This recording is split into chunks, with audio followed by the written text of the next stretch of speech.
All right, welcome to the Juiced Up Show. I'm your host, Jake Juiced Up Accardo. I'm joined today by Mr. Baseball, Kenny Campbell. We're going to do our MLB special today with, pitchers and catchers reporting to camp.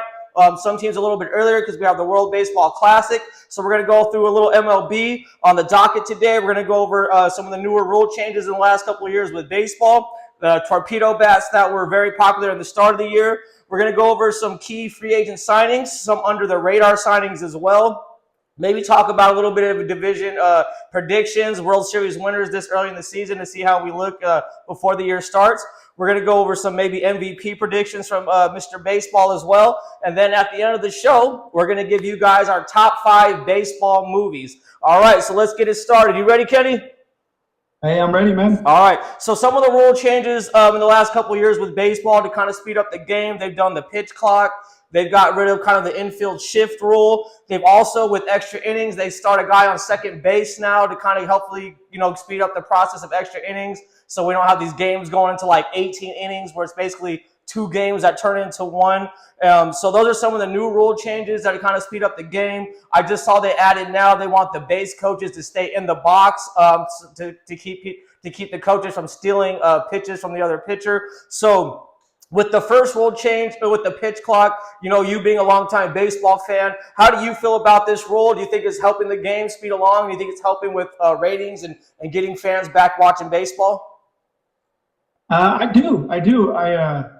Initially, I was kind of, skeptical, but after watching games, I like it more. I approve of it. Yeah. It does speed up the games. I think it gets people more into it because the games were getting kind of long, kind of boring. I was watching a video. I think it was Zach Greinke, and it took him like 2 minutes to throw a pitch one time. It's like, come on, man. Yeah. You know what I mean? So I was kind of concerned for the pitchers at first because, they get their routine and they've been doing this for a long time. So how they were going to adjust, but it looked pretty seamless to me with the pitchers. But overall, yeah, I think it was a great rule and a great way to speed the game up. Yeah, and then when you speak about routines with the pitchers, kind of with the hitters as well, because a lot of the hitters, they want to do all this shit, retighten the gloves, pat the helmet a couple times, scratch the nutsack. So it's also kind of delve into the hitters' routine as well, because they don't have a lot of time to be fiddling around with their junk,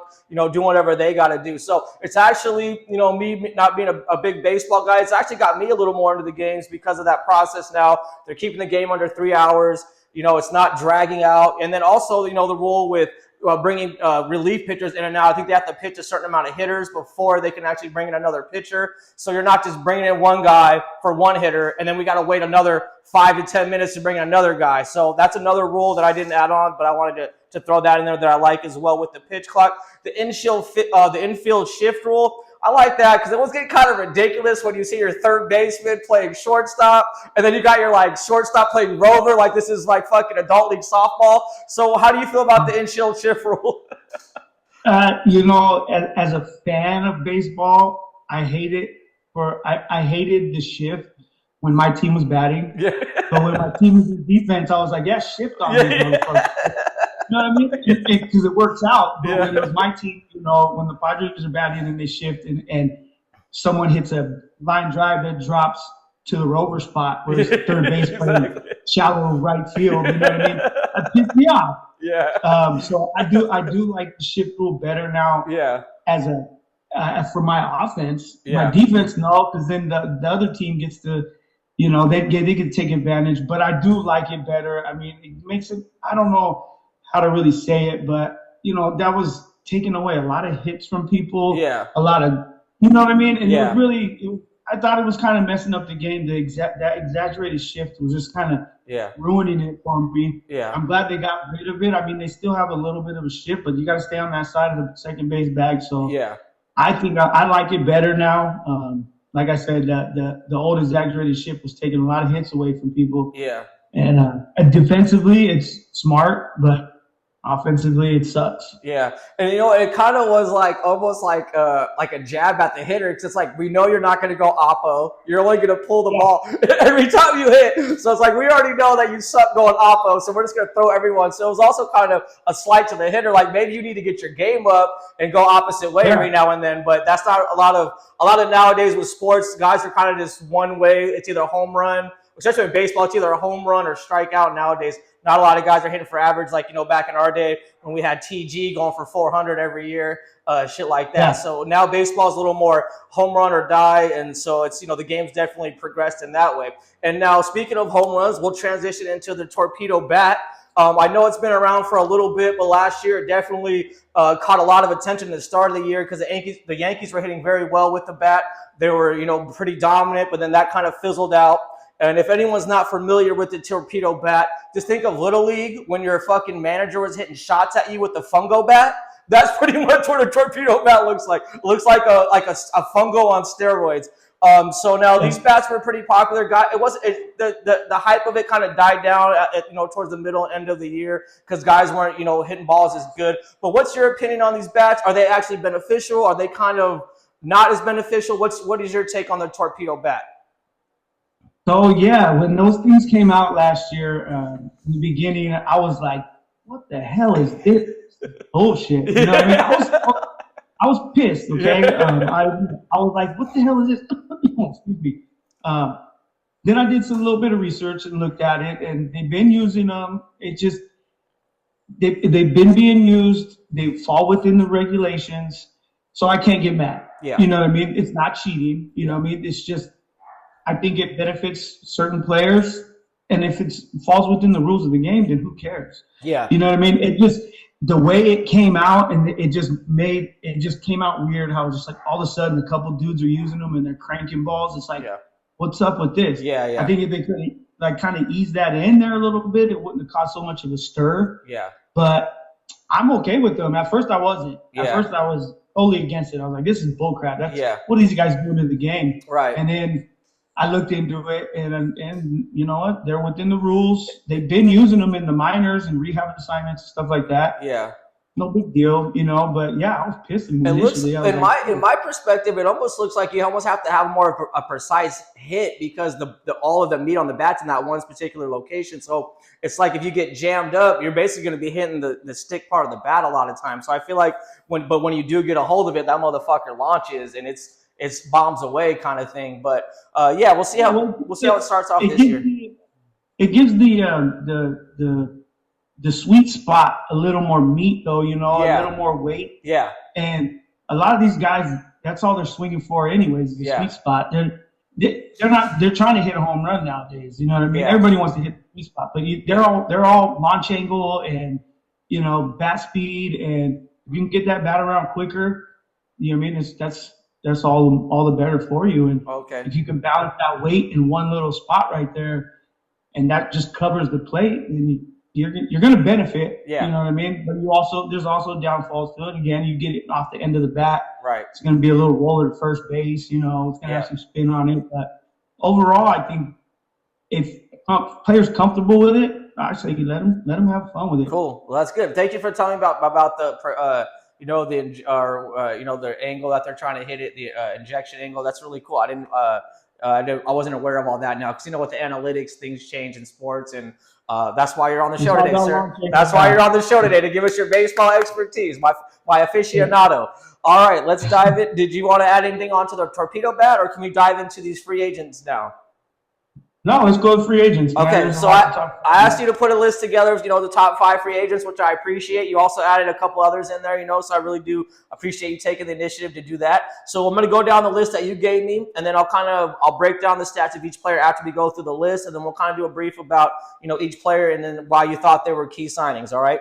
So first one we had was the Dodgers. They added right fielder Kyle Tucker to the list of other free agents. So I'm sure it was hard to figure out what free agents was great for the Dodgers, but we went with Kyle Tucker, right fielder. Philly, we went with Kyle Schreiber at left field, and we also have right fielder Adalos Garcia, I believe. So they added a couple outfielders to theirs with Bryce Harper. First base was Pete Alonso from the Mets. I know that was a lot of talk because the Mets lost another great player, and then he ends up going to Baltimore, so we'll talk about that. Detroit added pitcher Framber Valdez, and then Toronto added pitcher Dylan Cease, while they also, I think, lost Bichette, and they also brought in the Japanese guy, I believe, that we're going to talk about later on in the free agents. So with the first one with Kyle Tucker, his 2025 stats, he had 500 at bats, 91 runs, 133 hits. He hit 22 home runs, 73 RBIs, and he was averages around 266. Like we're just saying, guys aren't hitting for a lot of average these days. Guys aren't really hitting the 300 threshold too often. But what made you pick this free agent for the Dodgers, and where does he fit into their World Series roster? And how is he going to play a role with them? Oh man, I watched that kid play when he went to Houston and then Chicago. And he's just a great kid. He's a good ball player. He's a good bat. I believe his numbers were down a little bit last year. He was hurt a little bit. Okay. But as a whole, I mean, he's like, he's like a Cody Bellinger plus. You know what I mean? So they're pretty much getting a Cody Bellinger back, but a seasoned one. You know what I mean? So he's been there. He's been there. He's just a good player, man. And they got him for a good deal, and that scared me. I'm a Padres fan, so the Dodgers. I was like, who are they going to get? So, he was out there for so long. I was like, and they snatched him. That's a great pickup for the Dodgers. I mean, who's he replacing, and then where does he fit with their roster? Oh, he's going to fit right in, dude. Okay. I don't know who he's replacing because I haven't really looked at the Dodgers too much since they signed him. Yeah. You know what I mean? But he's gonna fit right in that clubhouse, dude. I mean, Dave Roberts knows what to do with them players. Yeah. So he's gonna slide right in there, probably the 3 spot, maybe 2, maybe 4, and he's gonna be a force to be reckoned with in between all those guys. All right. So we'll move on to the next one. We had the 2 Philly outfielders, left fielder Kyle Schwarber, and then right fielder Adonis Garcia. I'm guessing Bryce Harper's still in the mix. So Schwarber's stats last year, he had 604 at-bats, 111 runs, 145 hits, 56 home runs. So he's a big-time power guy. And then 132 ribbies. So Schwarber sounds like a great add-on. It sounds like he's a power guy for their lineup. And then Adolis, he had 507 at-bats, 58 runs, 115 hits, 19 home runs. So I think he might have been injured because his at-bats are a little bit lower, or maybe he just didn't play as much. And then he had, like I said, 19 home runs, 75 ribbies, and then about 13 stolen bases. Both guys not hitting for average. So I'm guessing these are more power bats to add to their lineup. And are these 2 guys going to be starters with Bryce in the outfield, or are these guys more for depth? Tell me the roles that these guys will play with the Phillies. So Schwarber's kind of he was with the Phillies last year. He's a re-sign. Okay, cool. So he was a free agent, but they re-signed him. Good. And 56 home runs. He led the league in home runs. I mean, you get that back in your lineup, you're good. You know what I mean? Yeah. Average not going to be there, but when you got 56 home runs, in the middle between Bryce Harper, him, Alec Bohm, all those other guys, you got to re-sign that. And then Adolis Garcia was with Texas last year, injury year. Okay. He's got a lot of pop. He was with them when they won the World Series, the Rangers. Yeah. Really good power. Defense, it's a little suspect, but it's Philly. You know what I mean? Their offense, and they want to hit home runs, and he's a guy that can do it. I think if he stays healthy, with him, Schwarber, and Harper in the middle of that lineup, I mean, they've got aspirations for World Series championships. Yeah. So it sounds like they lost. Yeah. Go ahead. They haven't lost anybody really. I mean, they lost Castellanos, but he's kind of had some down years going into this, so I understand why they released him. Yeah. But I think those 2 guys, I mean, Schwarber obviously fits. He was there last year. He's been there for a few years.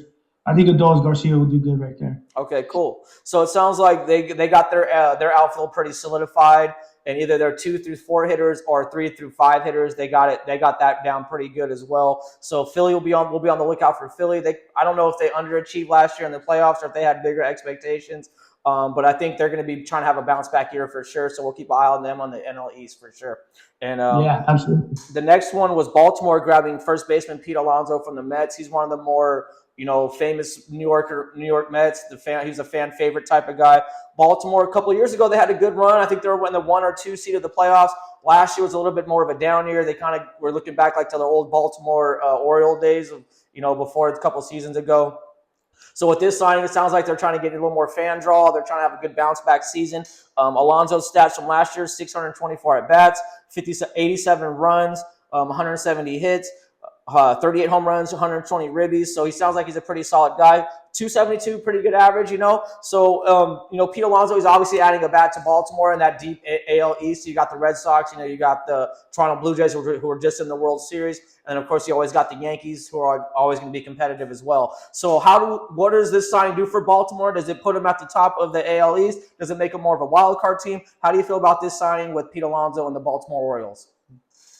Yeah, I think it does them really well. The AL East it's anybody's division, from Boston to Toronto, and with this young Baltimore team and the veteran bat with Pete Alonso in the middle, I think he can calm these kids down a little bit. Like you said, a couple years ago they had a really good run. Last year they kind of sophomore slumped it per se. But with that veteran bat, and I don't know if I gave you the information, they also signed Taylor Ward from the Angels. Okay, tell me about him a little bit. He's an outfielder. I want to say he's right field. 36 home runs last year. Good. He was a hot commodity at the trade deadline last year, but the Angels didn't trade him. So they got him too. So you got two veterans in the middle of a young lineup. A lot of young, ex-MLB players, kids. Not a lot, a couple. You know what I mean? But you got Jackson Holiday. You got Gunnar Henderson's in there. Adley Rushman's a stud. They picked up a pitcher. I forgot his name. They still got some good pitching on the front end of their starting pitching. So I think they compete in the East, in the AL East. I see them sneaking in maybe to the playoffs. I don't know if they're going to take the East, but they do have it's going to be a tight division. Yeah, they got 3 wild cards now, so I think, or something like that, right? So they've added another team into the playoffs, and I think the first 2 get like a bye. So that's another rule change that we didn't talk about that we just added on. So you're welcome, you guys. Yeah. So we'll keep an eye on the Orioles, being in that deep division. You never know what can happen with baseball. You also got, I think it's the Rays that are in that division, so it's pretty deep. The AL East is pretty deep. Rays are always competitive. Yeah. Even with their low income, man, they're up there, man. Those fools are on like the EBT of baseball salary. Yeah. They're like on the food stamp payroll. Yeah. All right, let's jump into the next one. So we got a pitcher in here, which I was happy to see. You didn't just throw in, the regular positional players. You threw in a pitcher or two. So we have Ramber Valdez. He was a 13 winner, 11 losses, 3.66 ERA, which I'm guessing is pretty good these days with everyone having a DH in every league. And then we also had 31 games. He had 31 games also played, or started at 192 innings pitched, 187 strikeouts. So tell me why you think this was where did he come from, and why is this a good signing for the Tigers, who were just in the playoffs last year? I think they advanced over the Guardians into the second round from the wild card round. So tell me why this was a good addition for the Tigers. Yeah, so Valdez came from Houston. He's been in Houston the past few years, and his final line stats last year kind of murky because the last month he had a really bad month. Okay. Before that, he was cruising. You know what I mean? He was looking real good. He had a bad last month, maybe month and a half, but the past few years he's been their guy. He's a lefty, big lefty out of the coming off the mound, you know what I mean? Yeah. And that's what Detroit needed. They needed another pitcher. They got really good pitching over there, and that's what they wanted, and they got it, and they got a good deal on him. And I mean, that guy's lights out, dude. Okay. That guy can flat out pitch. Framber Valdez can just flat out pitch, and I mean, there's nothing really much else to say about it, dude. Yeah. So I mean, left-handed pitching is always a hot commodity in baseball. You're always going to want a good lefty, especially if he's a big guy on the mound and he's throwing pretty good stuff. So that's a good one. All right, let's move on to the last one of our top 5 free agents. That was another pitcher, Dylan Cease. He's going to the Toronto Blue Jays, who were your pennant winners of the AL last year into the World Series. Took the Dodgers to 7 games. Was this kind of let's go over his stats really quick. So he was 8-12, not the best win-loss record. ERA was on the higher side, about 4.5. He had 32 games started. about 168 pitches. So if you're like myself, not a true baseball fan, you're not too familiar with the game anymore. Looking at this guy's stats, this doesn't seem like a top 5 free agent signing to me. So why did you select Dylan Cease as part of your top 5 free agents? Yeah, I knew you'd see it like that. I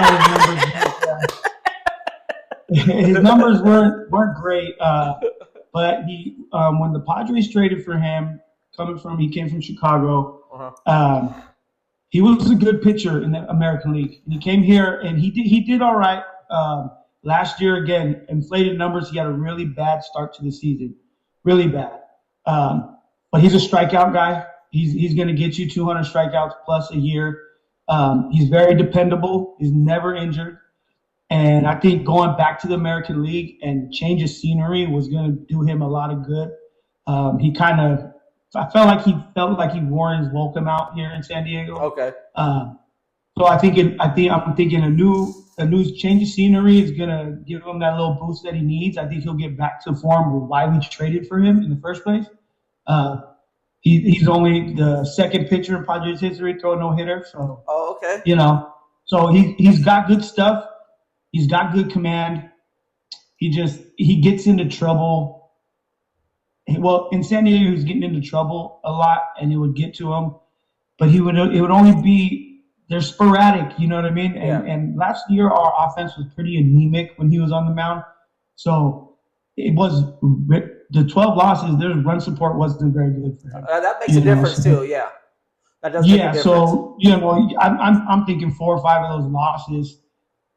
He was probably only gave up 2 or 3 runs, but we couldn't score for him. You know what I mean? So the numbers kind of look like crap, but I think going to Toronto and with that program they got over there and the guys they got, I think he's going to have a good year. I think he's going to have a really good year. Do you see him as like a 4th, 5th guy in the rotation? Where does he fall in their starting rotation for their pitching? He's right in the middle. He's right in the middle. Okay. He's a 3 guy probably. Okay. And they're not going to ask him to do a lot. They got pretty good offense over there. They did lose Bichette, but I know he was a little hurt during the playoffs. But he's a bat that they're losing. So we'll see how they adapt to that. What kind of depth they have coming in with them. All right, let's swing over now to the under the radar free agents. The reason I asked you to do this because sometimes these are guys that don't make the headlines. They don't make the big along the ESPN. But these are guys that could make an impact during the season that we could be talking about. So the first one under the radar was second baseman Seattle got is Brendan Donovan. We also had a left fielder from going to the San Francisco Giants, Harrison Bader. And then we also had New York Mets pitcher Freddie Peralta now. They added him. Boston added pitcher Ranger Suarez. We had Toronto adding third baseman Okamoto. He's from Japan. And then we had the pitchers. You added a manager, which is very interesting. So I'm curious to hear how you feel about the Padres' new manager with it being your team. And then we also added Nick Castellanos, who you had mentioned, I think, earlier when we were talking about the free agents for Philly. So let's dive into this first under the radar free agent. This is second baseman for Seattle, Brendan Donovan. Last season stats, we had 460 at-bats, 64 runs batted in, 132 hits, home runs 10, RBIs are at 50, 3 stolen bases, 287 hitters. So this guy looks like he hits for average. He's hitting to get on base. So he's a guy that you're going to be driving in. So he's probably going to be either at maybe the bottom of the lineup or at the top of the lineup. So guys can drive him in with your better hitters. What team did he come from? How does he fall in with the Mariners? I believe they were in the ALCS last year, if I'm not mistaken. So how does he fit with their roster and their lineup? I think he's going to fit in well. He came. They signed him from the Cardinals. Okay. He was an all-star last year. He's a very dependable bat, middle lineup, contact guy. I believe he strikes out very much.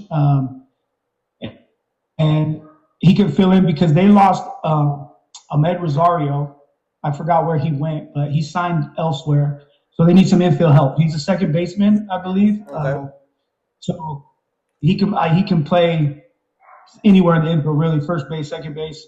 So they get some infield help with a solid bat. Power numbers aren't really there, but you don't really need much power from infielders these days. But I think he's going to fit in well. And with the loss of Rosario for Seattle, I think it's a seamless transition. I don't think they lose much there. Okay. So I think it was a good signing for them. Cool. That's a good one. And then like out here in Portland, we love Pacific Northwest loves their baseball. You know, they love the basketball. So I'm sure the fans are going to be excited for the Mariners, especially with that catcher they had. I believe he was up for the MVP. I can't think of his name off the top of my head. Cal. Yeah, so he was pretty good. All right, next up we have San Francisco Giants added left fielder Harrison Bader. I believe he's an ex-Philly. He had 448 at-bats. He had 61 runs, 124 hits, 17 home runs, 54 RBIs, and about 11 stolen bases. He was up at the 277 range, so this sounds like a guy that doesn't hit just for straight power, but he likes to get on base as well. How does this help the Giants out? They've been kind of down on their luck the last couple of years here with the West. They always kind of have like this every other year run where they do really well. So how is he going to help the Giants lineup, and what does he do for them? You know, he's the Giants. They find a way to piece together a team every now and then, and they have this weird run of these people that nobody really knows who they are. But all of a sudden, I don't know if it's their farm system or if they're just not doing trades for minor leaguers or something. But they put this roster together, and all of a sudden they're competing, and nobody really knows who they are. But now, I think they're trying to get away from that. They signed Luis Ariz, 3-time batting champ. You know, he's a free agent. They pick up Harrison Bader, great arm in the outfield. I mean, this guy will gun you out. He'll gun you out. Don't try to run on him. Okay. Very intense. He's a very intense player. I really like that about him. He played. He started his career in St. Louis. He ended last year in Philly. They traded for him. Very intense, just a ball player, ball player. And he doesn't strike out very much, I believe. He's a very good contact hitter with power. I don't know how well his power is going to look in San Francisco. You know what I mean? But I think it's a great addition for them. I think he's going to fill in that position very well. And I don't know, dude. I was kind of bummed that they got him because he's in our division now. Yeah. You know? All right. That sounds like a good one. We'll keep an eye on him. We'll obviously be keeping an eye on the NL West being, I'm from San Diego and you're a diehard Padre fan. So we'll definitely be keeping an eye on that. Next up, we have New York Mets adding pitcher Freddie Peralta. He was a 17-game winner last year, 6 losses, ERA at 2.70. He had 33 games started, and he about 176 innings pitched. So this sounds like a pretty solid pitcher, playing that many games, starting that many games, having a 2.7 ERA. Is this guy going to help the Mets, make the playoffs? Where is this looking like for the Mets now? I think he I don't think he puts him over the top, but I think he gets him that much closer. I don't know how well. The reason I put him under the radar is because he's coming from the Central Division to the East. I think the East is a little more competitive, personally. So I think his numbers kind of dip a little bit. I don't know if he gets 17 wins, maybe 14, 15. I think his ERA goes up a little bit. I think the Mets need a reliable starter that can eat up innings and get you wins. I think he's still gonna have great numbers. Don't get me wrong. Yeah. But I think his numbers dip a little bit going to the East. You got Atlanta down there. He's gonna have, it's a gauntlet of the East compared to the Central. So we'll see. That I put him under the radar over some other guys because of the division he went into, not because I think he's not worthy of a top free agent signing. Yeah. But I think he'll do all right. I just think his numbers will go down a little bit, but not anything to be worried about. Yeah. All right. Next up, let's go over Boston pitcher Ranger Suarez. 12 wins, 8 losses, 3.20 ERA, 26 games started, 157 innings pitched. Is this guy going to help the Rangers now kind of get back to the playoffs and help them be competitive in the East? I don't know, man. Well, that's why it's under the radar. So. Yeah, I don't know. I like the signing. I like the pitcher. Do I think it puts Boston in a position to take? Like I said, it's going to be a tight division all the way around. But I don't know if this is one of those signings that's going to do that for Boston. Yeah. But I think it'll be good for Suarez individually. I think he's going to go out there and I think he'll have a great year. But I think Boston needs more than just a pitcher to compete out there. Yeah, I don't know honestly. I don't know what kind of management they have going on in Boston anymore, but they've definitely they fell off from the Manny Ramirez, those kind of days like that with Pedro Martinez and Yeah, shit. So. but when Terry Francona, when they got rid of Terry Francona and he went over to Cleveland, they've been kind of all out of sorts. But Yeah, they've been doing right here and there, but yeah, it's just like a hit and miss years with them, you know? yeah. Kind of, it's like the same things with the Giants almost. Like they're like the Giants of the Yeah, AL. It feels like. All right, absolutely. let's go on to the next one. Toronto grabbing third baseman Okamoto from Japan. I wasn't really able to find any stats on him. Just give us a brief on Okamoto and how you think he might adapt to the U.S. game. You know, I always love seeing when these Japanese players or Korean players come over and get signed and stuff. I did not see him signing with Toronto. You know, it's Yeah. not a big money team, but them going to the World Series, I think that kind of boosted their chances of getting him. I think he's good. He's good. He's got pop for a kid coming out of Japan. So I think I think it's in the air still, but I think that I think he's in a good spot in Okay. Toronto to start his Major League Baseball career. Yeah. I think it's going to help him being there instead of one of these big markets where there's a lot more pressure.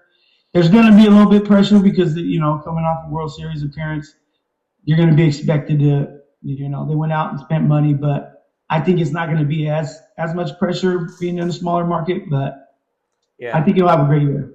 So real quick, because I wanted to ask you this, because we're talking about is Japan taking over now, like the Dominican players, or is the Dominican still pretty big? Or I feel like the Japanese are making a run right now with the international market.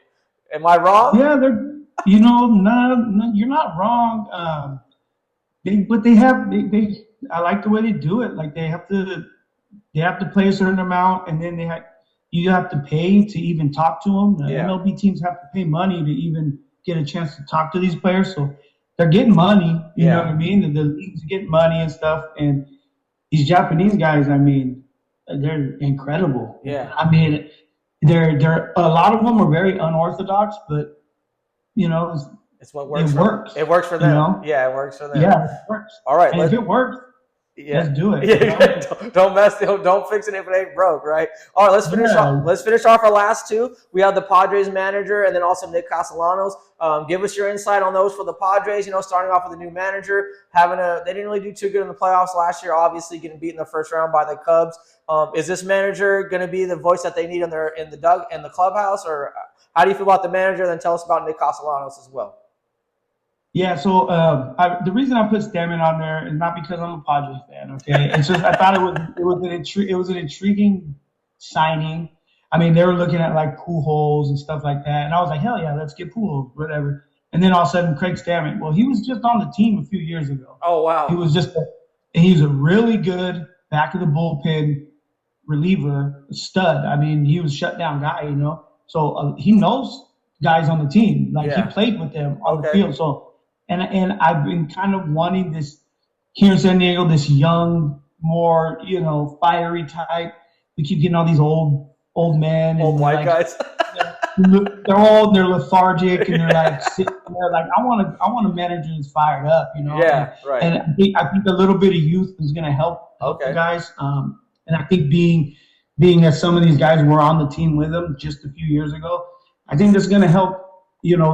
Is going to be more cohesive for the guys in a league, in a division with the Dodgers and the Diamondbacks, and we need everything we can get. So I like the signing.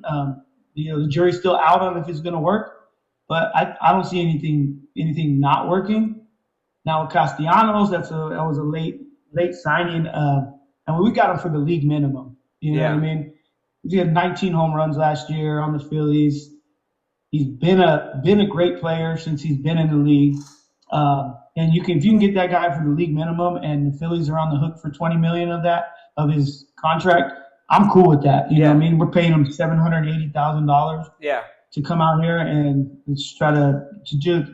We're not expecting nothing but him to just go out there and hit the ball. Exactly. No pressure on you, dude. You're here for the league minimum. Just go have a fun season and see where it goes. So that's awesome. I like it. I've always liked Castellanos since his Detroit days. So I like it. I was pretty happy with it. Cool. And we'll keep on all those signings from the top 5 free agents to the under the radar. We'll see how they finish out the year. And then we're going to move on to our next topic. All right. So our next topic, we're going to go over the division win. We're going to do like a little division winner prediction and then a World Series prediction. So with the AL East, we have Toronto.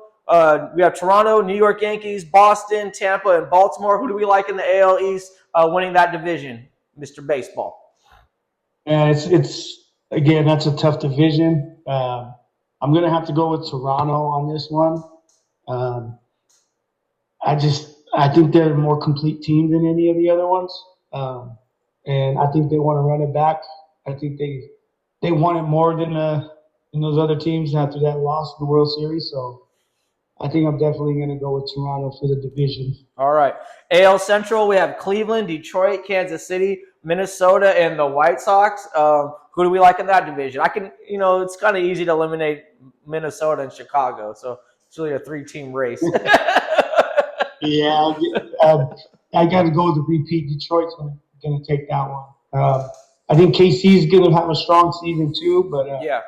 I think Detroit takes that division again. Yeah, I feel like KC's kind of like they start the year off pretty strong, and they kind of fizzle out always like towards the middle, like kind of at the end a little bit. They're like Baltimore. They're young, so yeah. I think with a little bit more experience, they're going to be more consistent. Okay. AL West, last year we had, I believe it was Seattle winning that division. We have Seattle, Houston, Texas, the Athletics, and then the Angels. Who do we like winning that division? Oh man, that's a good one. I'm gonna go with Seattle, but I'm kind of sneak. I want to sneak maybe the A's in there, dude. Like, yeah, they're a sneaky team. They got a lot of power. They got a lot of young kids like Nick Kurtz and Josh Wilson. Rookie of the Year Kurtz. A lot of pop. But I'm going to go with Seattle for now. Okay. Houston's always competitive in that division too. They as long as you got it. I love Altuve. That's my guy because he's so small. Dude's got power. So Houston's always in the mix. I feel like last year they let the divisions. They slipped off on the division. I think they lost the last few games. They ended up losing the division and then not even making the playoffs. So that was kind of a surprise from them. And is this the A's first year in Vegas? Is this going to be their first year in Vegas? No, you know what? I totally forgot if they're. I don't think. No, I think it's next year is their first year. I think they're still at the minor league field. Oh, okay. But are they playing in Vegas or they're not in Oakland anymore, right? No, they were playing in Sacramento last year. Oh, they. That's they played at a minor league. They played at a minor league field in Sacramento. Or did Brother Lips about the first pitch? Well, it was Sacramento. They were playing in Sacramento. They had X-rated to go to the national anthem. One more year there before we go to Vegas, or I don't remember. Fucking Sacramento, well, those fools ain't got shit up. Brother Lynch Hunk going out the first pitch. from Sacktown to Mactown. All right, so that was the AL West. Now let's move on to the NL East. We got Philly, the Mets, the Marlins, the Braves, and Washington. Braves had an off year last year after winning the World Series about a few years ago. We'll see how they bounce back. Who do we like winning the NL East? Going Braves. Okay. Plain and simple. Even with the Phillies added additions to the outfield with the power hitting? Yeah, I think the Braves, though. I mean, I like the Braves, man. Okay. They've had some injuries with Acuna. Yeah. But I think they're going to be there. I'm taking the Braves. I think it's going to be real tight. Might come down to the last week, but I think they do just enough to sneak past the Phillies. Okay. Yeah, I do. I think that's been the one thing with the Braves is just staying healthy, and if they can do that, they got the hitting, they got the pitching. NL Central now, we got Milwaukee, Chicago, Cincinnati, St. Louis, and Pittsburgh. Milwaukee, Chicago both made the playoffs last year. Milwaukee had the 1 seed. They tend to always choke in the playoffs. That's kind of their thing. It's like they have really good regular seasons, and then they tend to choke in the playoffs. Cincinnati was in the mix at the end a little bit, but couldn't get into the wild card. Who do we like winning the NL Central? It seems like a pretty competitive division. Central, I think this one's going to be one of those ones that's going to come down to last week too. Right now, personally, I think Chicago's going to take it. But watch out for Cincinnati.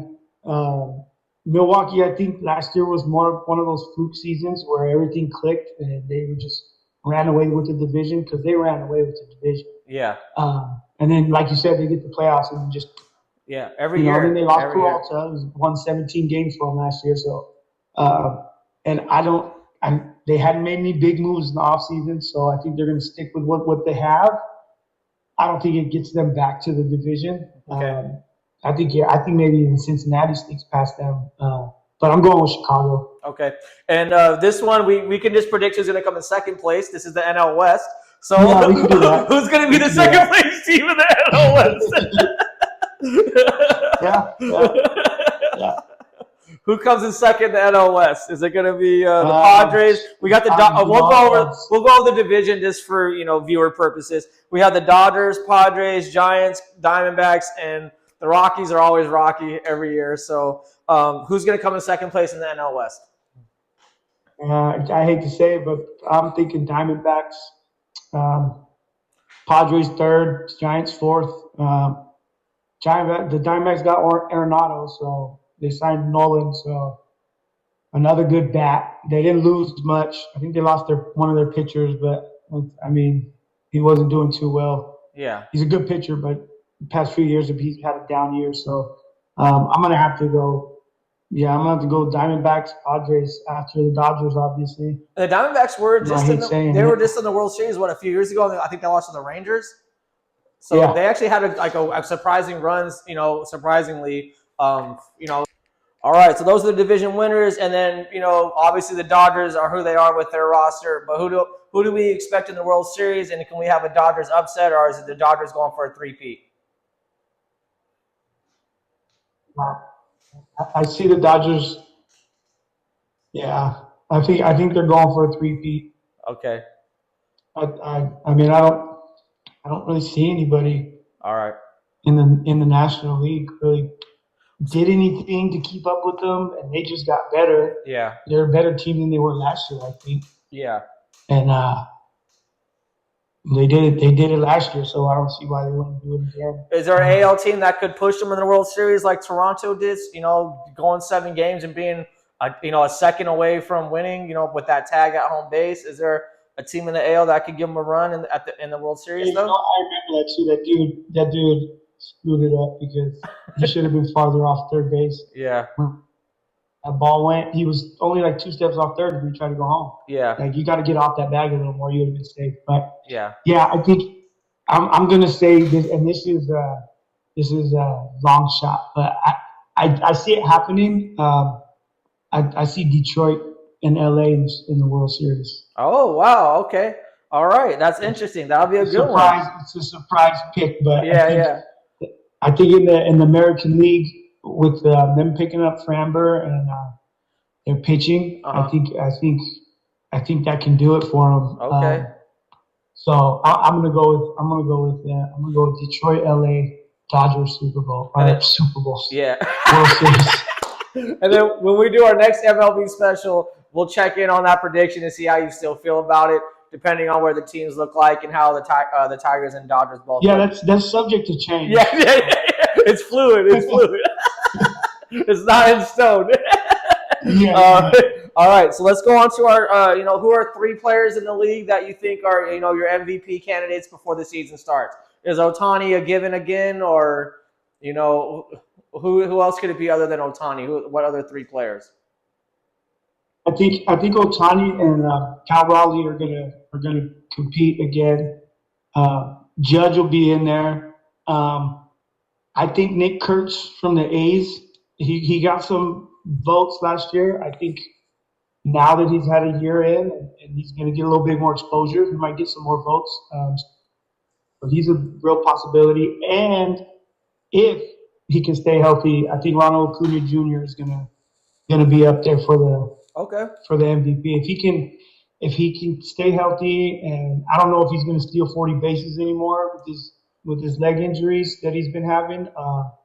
But if he can pop those 40 home runs and play good defense, I think he's going to be in the mix as well. All right. And that's also subject to change. That's also subject to change, too. That's a game-by-game basis. I'll change my mind after his first at-bat. I don't know. Like, he might, after we're done recording, like, now we got to film that again. I changed my mind. Yeah. All right. So there's a handful of others, but I think the tops of the list, Otani, Judge, Acuna. Yeah. I would say Fernando, but his power it disappeared. So Yeah. I don't know if he's going to be able to. Maybe it'll come back. I don't know. Yeah. Okay. All right. This is the part of the show I've been looking forward to. I was thinking of baseball. We're going to do our top 5 baseball movies in our opinion that we love to watch. And I started making a list. I kind of struggled, and then I Googled baseball movies, and holy shit, there's a lot of baseball movies out there. So to hold it down to just 5, I had to leave like Rookie of the Year off, Angels in the Outfield. So let's start with number 5. I'll go first, and then you tell me your 5, and then we'll start from 5 and work to 1. So my number 5 baseball movie, I went with Moneyball. Because it was based on actual events with the Oakland Athletics, on their food stamp budget. And it kind of also introduced the analytics into the game in a way. And because they were kind of the first ones to do that, being on a limited salary cap, they had to figure out, quick ways and smart ways to get players that could produce. So I liked Moneyball for that aspect because it was on actual events. And the fact they brought the analytics kind of into the game in a more popular way. What was your 5th top baseball movie? That was a good pick. That one was in the running for my top 5. It fell just out. I'm more of a comedy guy, okay, funny stuff. So I went a different direction. My number 5 is Major League with Charlie Sheen. Yeah. Jobu, you gotta get Jobu going. Yeah. So, don't mess with Jobu. I like comedies, and whenever you can put comedy and sports together, especially baseball, I love it. Yeah. I think Major League and Major League 2, those were really nostalgic movies for me. I like the commentator too they have on there. He was great. I can't think of his name off the top of my head, but he was pretty fun. I know. Yeah, he was drinking and shit. So that was a good one. All right, number 4. I'm gonna go with this one. Might catch you off guard. It might not. I'm gonna go with A League of Their Own. Tom Hanks played a great baseball manager. It was based off of a women's baseball league. There's some classic one-liners, you don't cry in baseball. You don't cry in baseball. So there's like shit like that. That was really great. Him being hungover on the first game, scratching his nuts in the dugout. So that was my number 4, A League of Their Own with Tom Hanks. We have some other great actresses in there as well. Madonna, Rosie O'Donnell. What was your number 4 baseball movie? I went with the Hardball with Keanu Reeves. Oh, okay. Really good movie. The little kids, Yeah, little kid. It's sad, but it's also really good. It's a great movie. Yeah. Matter of fact, I think I watched it just last year. It was on. I turned around and watched it. I had forgot about it. I was like, man, this was a really good movie. Yeah. And I love Keanu Reeves, so that was a really good movie. I liked Hardball. Cool. All right, number 3. My number 3, I'm gonna go with Bad News Bears, the original 1970s version with Walter Matthau. He's just a grumpy ass dude having to coach these bratty ass kids. You got old boy on the dirt bike out there, just picking up chicks, skirting out there, causing a ruckus. So I liked Bad News Bears. The original was my number 3 baseball movie. What was yours, Kenny? That was my honorable mention. Bad News Bears. Nice. That was number 6. That one just got knocked out. My number 3 is Field of Dreams. Yeah, that's a good one. Kevin Costner. Just classic. Just a really good movie. Well done. I like Field of Dreams. It was a good movie. All right, number 2, I go with Sandlot. That's always a classic. You got these roughneck boys, and they play against the tidied up actual guys that play in the league, and just stomp their brains out, throwing up on the roller coaster. Saying you play ball like a girl. Just classic one-liners in that one also. Wendy Peppercorn. Yeah, Wendy Peppercorn. She was cracking. Yeah, Wendy Peppercorn was cracking. So what was your number 2 baseball movie, Kenny? My number 2 was Angels in the Outfield. Nice. Okay. It was again. I like more lighthearted, not too serious stuff. Yeah. So this movie was really, really good. Danny Glover's the coach. Danny Glover. You know what I mean? It's just a great movie. Yeah. One of my favorites. Yeah. All time. I can watch it whenever I want. Yeah, I think the kid's like an orphan or something like that. He lives in an orphanage or a foster care. So yeah, that's a cool little hard foster care or something like that. Yeah. All right, and then next up, that's my production budget right there. And next up, our number one baseball movie. I'm gonna go with I think it was number 5. I'm gonna go with Major League. I love Vaughn. I love Dorn. I love the manager, his attitude. I love the whole process of the owner just being a witch, and they're like starting the motorboat inside of the tub, and so like they're flying on a raggedy ass plane, they're driving on a raggedy ass bus. So yeah, Major League, keeping it comedy, has some great actors in it. So that's gonna be my number one baseball movie. What's your number one baseball movie, Kenny? Oh, it's Sandlot, man. Yeah. Sandlot, hands down. Yeah. Best baseball movie I've ever seen. Yeah. Because it reminds me of when I was a kid trying to play. We used to go across the street at Croc and try to play baseball. Yeah. We should start a league and stuff like that. You know what I mean? So it brings me back, and just a great story, and that's a classic. That's my favorite all time. And I'm sure that's number one on a lot of dudes' lists. So. Yeah, and then there's some of the other ones out there were like The Natural. There's an actual movie called Mr. Baseball with Tom Selleck when he goes to Japan. So there was a lot of other movies we didn't bring up. I talked about Rookie of the Year. You had your honorable mention as well. So there was a lot more out there that could obviously be added to this list. But when it comes down to top 5, it comes down to like if you're just scrolling TV and it's on, you're gonna watch it. That's how I look at a top 5 movies. So I enjoyed our MLB special today. We'll be checking in probably at maybe the 40 game mark since there's so many games in the season. We'll check in maybe every 4th of the season, give a baseball update, see how the season's coming along, if our predictions are looking pretty accurate, and maybe some of the surprises we're going to catch during the season in these first 40 games. So, Mr. Baseball, Kenny Campbell, I appreciate you joining me today as our baseball aficionado.